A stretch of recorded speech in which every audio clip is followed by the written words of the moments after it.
What's happening, y'all? Just doing some quick cleaning up and a thought came to me. Decided to share it with you guys. It has to do with shame. Here's the thing with shame, especially when it comes to shame and your porn addiction. But first, let's just talk about shame on its own. Shame is a very debilitating feeling.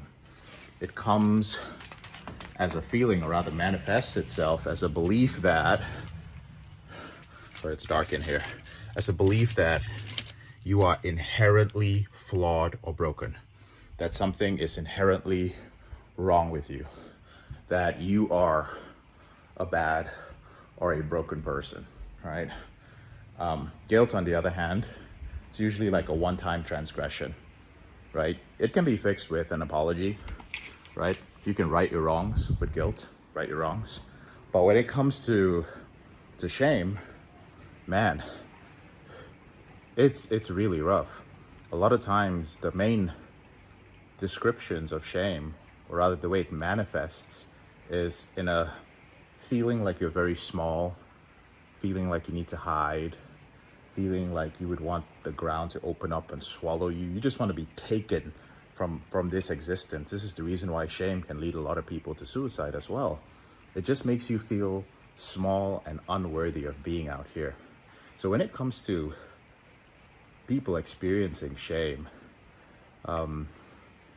and your out of control sexual behavior, a lot of times it's your way of regaining control over the original situation, including the person who may have been involved in that situation that caused you that shame. And that'll usually show up in the type of acting out behavior you engage in. I don't want to say much to trigger anyone, and also in the type of pornography that you watch. But that's just the main message I wanted to share. It's just, shame is a deeply toxic thing that infects you, and it stays with you for a very, very long time. And the one way to begin the process, all right, of dealing with shame is to start talking about it, right? And it's also to talk about it in places and in safe spaces where you will notice the reaction of others. When you start noticing like, oh, the reaction of others is not congruent with me feeling small. You're like, oh, they don't do anything that makes me feel small. Then you start getting proof, real life proof, that perhaps that feeling is unfounded.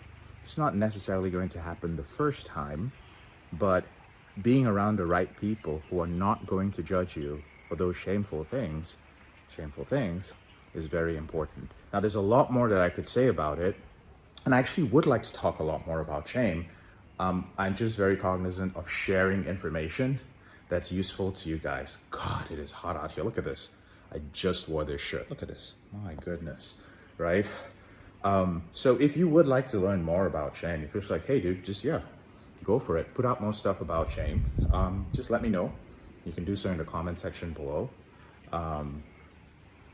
Just say yes, or just put shame in the comment section, and I'll dive deeper into it.